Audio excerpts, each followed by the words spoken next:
बरेली की दंगाइयों को जैसे जैसे पुलिस का डबल डोज मिल रहा है, वैसे वैसे सियासत भी गर्मा रही है। योगी फोर्स के एक्शन से नाराज कई मुस्लिम नेताओं ने बरेली जाने की कोशिश की, लेकिन जा नहीं पाए। सहारनपुर के कांग्रेस सांसद इमरान मसूद और समाजवादी पार्टी के एमएलसी शहनवाज खान भी ट्रेन से बरेली जाने के लिए निकले, लेकिन पुलिस ने उन्हें हाउस अरेस्ट कर लिया। हमारे लिए कानून दूसरा होगा और दूसरों के लिए कानून दूसरा होगा। तो देश में अगर इस तरह का माहौल चल रहा हो तो हमें होशियार होना पड़ेगा। इमरान मसूद की तरह ही अमरोहा के पूर्व सांसद दानिश अली भी बरेली जाना चाहते थे, लेकिन जब पुलिस ने उन्हें बरेली जाने नहीं दिया तो कांग्रेस नेता दानिश अली भी भड़क गए। लोगों के साथ नाइंसाफी ना करें, जुल्म ना करें, बेगुनाह लोगों के को गिरफ्तार किया जा रहा है, वहाँ बेगुनाह लोगों के घर तोड़े जा रहे हैं। ये लोकतंत्र के अंदर ऐसा पहले कभी देखने को नहीं। कांग्रेस नेताओं का आरोप है कि बरेली में निर्दोष लोगों को गिरफ्तार किया जा रहा है और वो ऐसा नहीं होने देंगे। यूपी के हमीरपुर में भी कुछ लोगों ने आई लव मोहम्मद जुलूस निकालने की साजिश रची। बाकायदा सोशल मीडिया पर पोस्ट डालकर मौदहा कोतवाली इलाके के बड़ा चौराहे में आई लव मोहम्मद जुलूस निकालने का प्लान तैयार किया। हालांकि पुलिस ने अराजक तत्वों के मंसूबे कामयाब नहीं होने दिए। पुलिस ने भीड़ इकट्ठा करने का ऐलान करने वाले कांग्रेस नेता सलीम अहमद समेत 6 लोगों के खिलाफ FIR दर्ज कर ली। थाना मौदहा को यह सूचना प्राप्त हुई कि कुछ लोग बिना परमिशन के झूठी अफवाहें फैलाकर कोई प्रोसेशन निकालने जा रहे हैं। शांति व्यवस्था के दृष्टिगत त्वरित संज्ञान लेते हुए सुसंगत धाराओं में थाना मौदहा में मुकदमा पंजीकृत करवाया गया। अग्रिम विधिक कार्रवाई की जा रही है। यूपी के शामली में छाती पर आई लव मोहम्मद लिखवाकर प्रदर्शन करना एक युवक को भारी पड़ गया। पुलिस ने आरोपी युवक को गिरफ्तार कर लिया। क्योंकि ये युवक अपनी छाती पर बड़े बड़े अक्षरों में आई लव मोहम्मद लिखवाकर और हाथ में तिरंगा लेकर अलग अलग जगहों पर घूमता रहा। युवक ने वीडियो बनाया और उसे सोशल मीडिया पर वायरल कर दिया। आरोप है कि इस युवक ने बरेली में हुई हिंसक घटनाओं के बाद प्रदर्शन किया। वीडियो वायरल होने के बाद निशिकांत संगल नाम के शख्स ने पुलिस में शिकायत दर्ज कराई, जिसके बाद पुलिस एक्शन में आई और आरोपी युवक को गिरफ्तार कर लिया। इस वक्त दुनिया के कई देश चक्रवाती तूफान से जूझ रहे हैं, वो भी एक नहीं 2 तूफान। अटलांटिक सागर में उठे चक्रवाती हम्बर्टो और इमेल्डा ने दुनिया के कई देशों को चिंता में इस वक्त डाल दिया है। इसका सबसे खतरनाक असर अमेरिका के नॉर्थ कैरोलिना में दिखा, जहां तूफान की वजह से समंदर के किनारे बने घर गिर गए। लकड़ी के बने हुए घर समंदर की तेज लहरों को झेल नहीं पाए। छुट्टियां मनाने के लिए समंदर किनारे बनाए गए ये घर अब तक तो खड़े थे, लेकिन लहरों के जोर ने उन्हें ध्वस्त कर दिया। 3 houses down in 1 hour. घर गिरने के बाद उसका मलबा कुछ सेकंड में ही पानी में बहता हुआ दिखाई दिया। ये हम्बर्टो और इमेल्डा चक्रवात की वजह से हुआ, जिनकी वजह से अटलांटिक महासागर में हलचल बढ़ी और उसके बाद उठी खतरनाक लहरें घरों को गिराती गई। बताया गया कि नॉर्थ कैरोलिना में लहरों की वजह से कुल 5 घर टूट गए। अटलांटिक महासागर के किनारे पर ही बसे आइलैंड देश बहामास में भी चक्रवात का असर दिखा। वहां तूफान की वजह से इतनी बारिश हुई कि अब बाढ़ जैसे हालात हैं। आइलैंड की वो सड़कें जहां चलते हुए लोग कुदरत की खूबसूरती को निहारते थे, वहां पानी की तबाही को देखने पर वो मजबूर हुए। डूबी हुई सड़कों के साथ चक्रवात हम्बर्टो और इमेल्डा की वजह से 140 किलोमीटर प्रति घंटे की रफ्तार से हवाएं चली। बहामास के साथ बरमूडा में भी चक्रवात ने समंदर को खतरनाक बना दिया। लहरों के जोर के आगे कई मोटर बोट टिक नहीं पाई। एक और चक्रवाती तूफान गैब्रियल भी आया। उसने स्पेन में तबाही मचाई है और उस चक्रवाती तूफान की वजह से स्पेन के वलेंसिया शहर में इतनी बारिश हुई है कि गाड़ियां डूबने लगी। वो गाड़ियां जो बाहर सुरक्षित जगहों पर पार्क की गई थी, वो चारों तरफ से पानी में घिर गई। जब तक बारिश का पानी सड़क से चला नहीं गया, तब तक कतार में खड़ी गाड़ियां अटकी रही। 4 पहिया गाड़ियां तो कम से कम दिख रही थी, 2 पहिया वाले वाहन तो लगभग पानी में डूब ही गए। गाड़ियों में फंसे लोगों को निकालने के लिए रेस्क्यू टीमें शहर में ऑपरेशन चला रही थी। नवरात्र की अष्टमी और नवमी पर लोग अपने अपने घरों में कन्या भोज कराते हैं, लेकिन मध्य प्रदेश के जबलपुर के रांझी इलाके में कन्या भोज के नाम पर जो कुछ हुआ, उससे दहशत फैल गई। घर से तेजी से निकलकर भागती ये बच्चियां, ये दहशत की वो तस्वीर है जिससे आसपास रहने वाले लोग भी खौफ से भर गए और मोहल्ले में हंगामे जैसी स्थिति बन गई। दरअसल घर से निकलकर भाग रही बच्चियों को कन्या भोज के लिए बुलाया गया था, लेकिन इस घर में रहने वाले लोगों ने कन्या भोज के नाम पर तंत्र मंत्र की क्रियाएं शुरू कर दी, जिससे बच्चियां डर गई और चीखते चिल्लाते हुए भाग निकली। जहाँ इनका पूजा पाठ का कमरा था वहाँ पर ले जाकर इन्होंने जो नींबू का सर्कल बनाया हुआ था और वहाँ पर जो हवन इन लोग कर रहे थे, वहाँ दारू का पौवा भी रखा हुआ था। फिलहाल इस मामले में बच्चियों के परिजनों ने पुलिस में शिकायत की है और आरोपी परिवार से पूछताछ जारी है। दशहरा दिवाली से पहले मोदी सरकार ने केंद्रीय कर्मचारियों को एक बड़ा तोहफा दिया है। दरअसल कैबिनेट ने 3% महंगाई भत्ते में बढ़ोतरी की मंजूरी दे दी है, जिससे महंगाई भत्ता 55% से बढ़कर 58% हो गया है। ये बढ़ोतरी 1 जुलाई 2025 से प्रभावी मानी जाएगी। वहीं शिक्षा के क्षेत्र में भी बड़ा फैसला लिया गया, जिसके मुताबिक देश भर में 57 नए केंद्रीय विद्यालय खोले जाएंगे। इसके अलावा सरकार ने रबी की 6 फसलों का न्यूनतम समर्थन मूल्य बढ़ाने का फैसला किया है, जबकि दाल उत्पादन को बढ़ावा देने की बात भी कही गई है। मशहूर सिंगर जुबिन गर्ग का निधन नेचुरल था या फिर इसके पीछे कोई साजिश थी, इसकी जांच अब तेज हो गई है और अब असम पुलिस ने इस मामले में जुबिन के 2 करीबियों को गिरफ्तार किया है।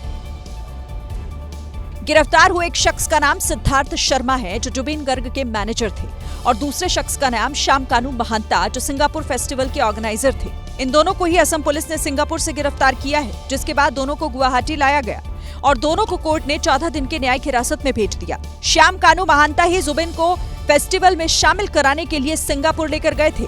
उधर जुबिन गर्ग का फोन भी बरामद कर लिया गया। आपको बता दें कि जुबिन की पत्नी ने कहा था कि उनकी नजर में वो सभी संदेह के दायरे में है जो हादसे के वक्त वहां मौजूद थे।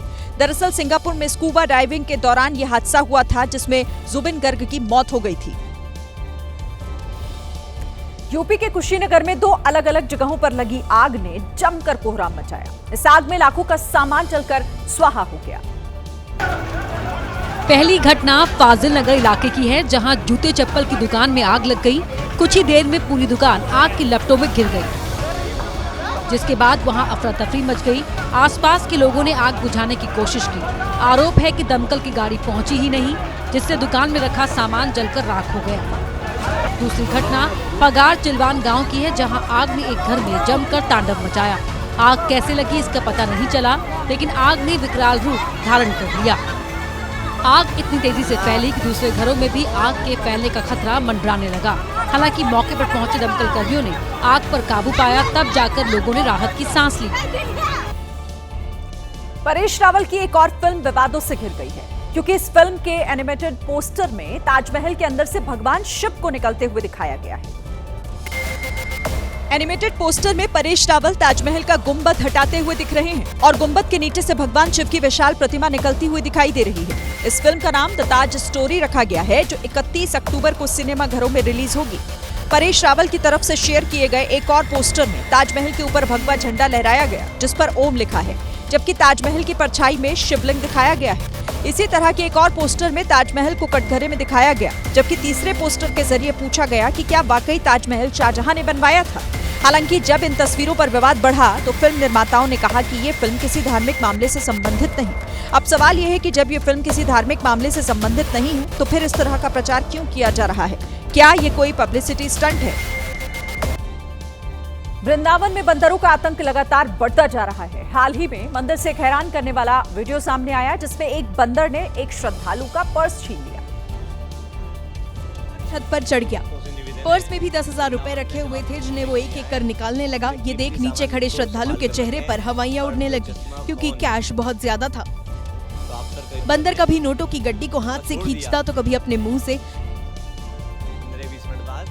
काफी देर तक ड्रामा ऐसे ही चलता रहा। इसी बीच किसी ने शख्स से कहा कि फ्रूटी फेंको। श्रद्धालु ने भी वैसे ही किया और छत के ऊपर चढ़े बंदर की ओर फ्रूटी फेंकी, तो बंदर ने भी फ्रूटी को लपकने में देर नहीं की और झट से पैसों की गड्डी नीचे फेंक दी।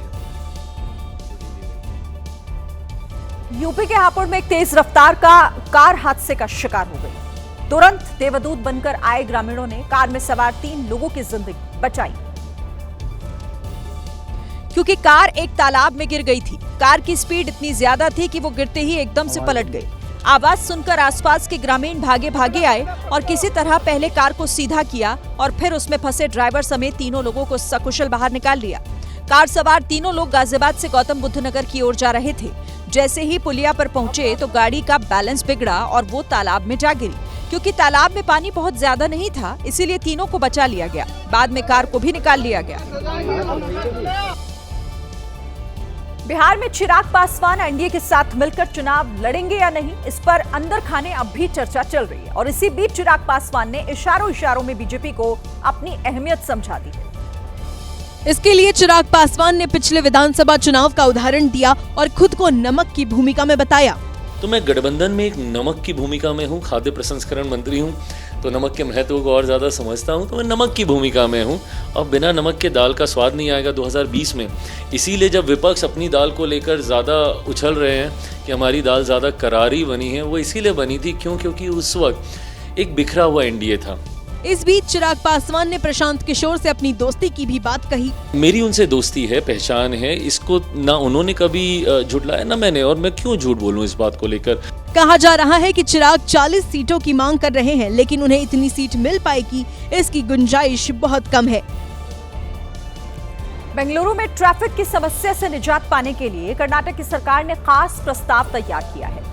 इस प्रस्ताव के मुताबिक भीड़-भाड़ वाले कॉरिडोर पर जिन कारों में सिर्फ एक व्यक्ति बैठा होगा, उन पर टैक्स लगाने की तैयारी है, जिसका मुख्य उद्देश्य निजी कारों के इस्तेमाल की जगह कार पूलिंग को बढ़ावा देना है। प्रस्ताव के मुताबिक अगर कोई शख्स ORR यानी कि आउटर रिंग रोड पर अकेले कार लेकर आता है तो उसे कंजेशन टैक्स देना होगा। जानकारी के मुताबिक टैक्स की राशि फास्टैग के जरिए वसूल ली जाएगी। आउटर रिंग रोड के साथ ही इस प्रस्ताव को हाई डेंसिटी कॉरिडोर या प्रमुख सड़कों पर भी लागू किया जा सकता है। दरअसल आउटर रिंग रोड में बेंगलुरु की सबसे बड़ी टेक्नोलॉजी कॉरिडोर इसे माना जाता है और शहर की सबसे बड़ी भीड़-भाड़ वाली सड़कों में भी इसे गिना जाता है। हालांकि प्रस्ताव को लागू करने से पहले सार्वजनिक परिवहन के बेहतर विकल्प उपलब्ध कराने पर भी जोर दिया गया। दावा है कि प्रस्ताव लागू होने के बाद ट्रैफिक जैम और प्रदूषण दोनों में कमी आएगी। राजस्थान के कोटा में विजयादशमी के मौके पर नया रिकॉर्ड बनने जा रहा है। यहाँ दुनिया का सबसे बड़ा रावण आकर्षण का केंद्र बना हुआ है। इसकी लंबाई 222 फीट है। रिमोट कंट्रोल से इस रावण का दहन किया जाएगा। क्रेन की मदद से करीब 13,000 किलो के पुतले को खड़ा किया गया। रावण का चेहरा फाइबर ग्लास से बना है। इसके मुकुट में LED लाइट लगाई गई। पुतले में 15,000 ग्रीन पटाखे लगाए गए हैं। मजबूती के लिए स्टील और लोहे का इस्तेमाल हुआ है। रावण को अंबाला के कारीगर तेजेंद्र चौहान ने 4 महीने में तैयार किया। इसे बनाने में 44 लाख रुपए की लागत आई है। इस विशालकाय रावण के लिए कोटा का नाम एशिया बुक और India book of world records में शामिल होने जा रहा है।